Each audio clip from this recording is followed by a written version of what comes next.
नमस्कार। टॉप में आप सभी का फिर से एक बार स्वागत है, जहां बात होगी सिर्फ द ओनली पॉलिटिक्स की। आखिर टीएमसी के लिए पीके ने कैसी नीति तैयार की है जिससे पार्टी में ऐसा उबाल आ गया है। जिस पार्टी ने महज 9 माह पहले इतनी बड़ी जीत दर्ज की, उसमें ऐसा उठा पटक क्यों? यह ऐसा प्रश्न है जिसका उत्तर हर कोई तलाशने की कोशिश में है। टीएमसी सुप्रीमो ममता बनर्जी द्वारा सत्ता की हैट्रिक लगाने में चुनावी रणनीतिकार प्रशांत किशोर यानी पीके की रणनीति को नजरअंदाज नहीं किया जा सकता है। परंतु उसी पीके की नीतियों पर अब टीएमसी में ऐसा घोर द्वंद शुरू हो गया है कि ममता बनर्जी के अध्यक्ष पद को छोड़कर पार्टी के सभी शीर्ष पदों को निरस्त कर पूरी तरह कमान अपने हाथों में लेनी पड़ी है। यहां तक कि 8 माह पहले ही भतीजे अभिषेक बनर्जी को दिए गए पार्टी राष्ट्रीय महासचिव का पद भी उन्होंने समाप्त कर दिया है। कुछ वरिष्ठ राजनीतिज्ञ और राजनीतिक विश्लेषक बुआ भतीजे के बीच पीके की वजह से टकराव बता रहे हैं। हालांकि इस घोर द्वंद का प्रमुख कारण पीके का एक व्यक्ति एक पद नीति मानी जा रही है, जिसे टीएमसी सुप्रीमो के भतीजे पार्टी में लागू कराना चाह रहे हैं। दरअसल राष्ट्रीय महासचिव बनने और पीके के साथ पार्टी के विस्तार के लिए अन्य राज्यों की जिम्मेदारी संभालने के बाद अभिषेक बनर्जी अघोषित रूप से ममता बनर्जी के बाद टीएमसी में नंबर 2 के नेता माने जाने लगे हैं। और वैसे टीएमसी के शीर्ष नेताओं का एक बड़ा वर्ग और खासकर ममता बनर्जी भी इसे लागू करने के पक्ष में नहीं है। एक व्यक्ति एक पद की नीति के तहत पीके की company Indian political action committee यानी आईपेक ने प्रत्याशियों की चयन कर सूची टीएमसी नेतृत्व को सौंप दी थी। इसमें विधायकों सांसदों का नाम नहीं था। इसके बाद जब सूची नवंबर 21 में ममता बनर्जी के पास पहुंची तो उन्होंने देखा कि उनके करीबी और पुराने दिनों के साथी कई नेताओं के नाम नहीं है।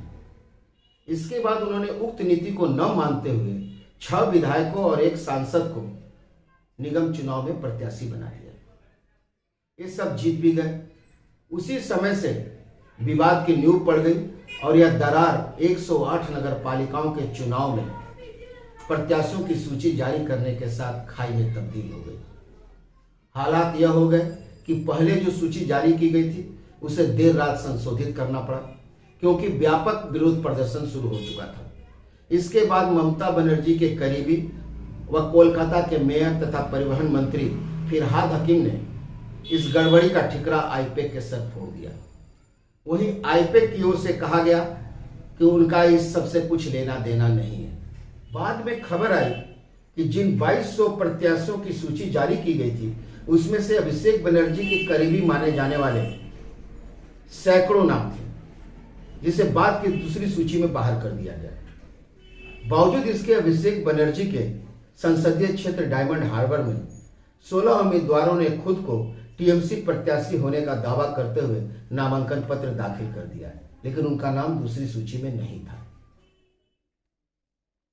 इसके उपरांत निकाय चुनाव के लिए जिला स्तर पर टीएमसी सुप्रीमो ने कोऑर्डिनेशन कमेटी गठित कर दी, जिसमें अभिषेक बनर्जी का नाम नहीं था। इससे पहले ममता बनर्जी के एक और करीबी व कद्दावर सांसद कल्याण बनर्जी ने भी अभिषेक बनर्जी के खिलाफ मोर्चा खोल दिया था। इस बीच यह भी खबर आई कि पीके ने ममता बनर्जी को टेक्स्ट मैसेज में लिखा है कि वे बंगाल, मेघालय और उड़ीसा में टीएमसी के लिए काम नहीं करना चाहते हैं, जिसका जवाब सीएम ममता बनर्जी ने धन्यवाद कहते हुए दिया था। यह सब विवाद चल ही रहा था कि 11 फरवरी को एक व्यक्ति एक पद को लेकर अभिषेक बनर्जी के समर्थन में ट्वीट होने लगे।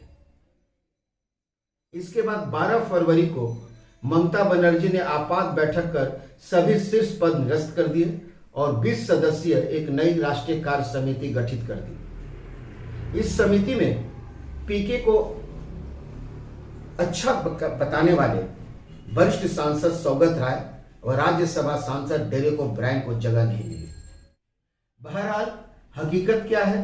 क्या बुआ भतीजा वाकई पीके की वजह से दूर हो गए हैं? क्या अटकलों का यह बाजार खत्म होगा? क्या सब कुछ पहले की तरह सामान्य हो पाएगा?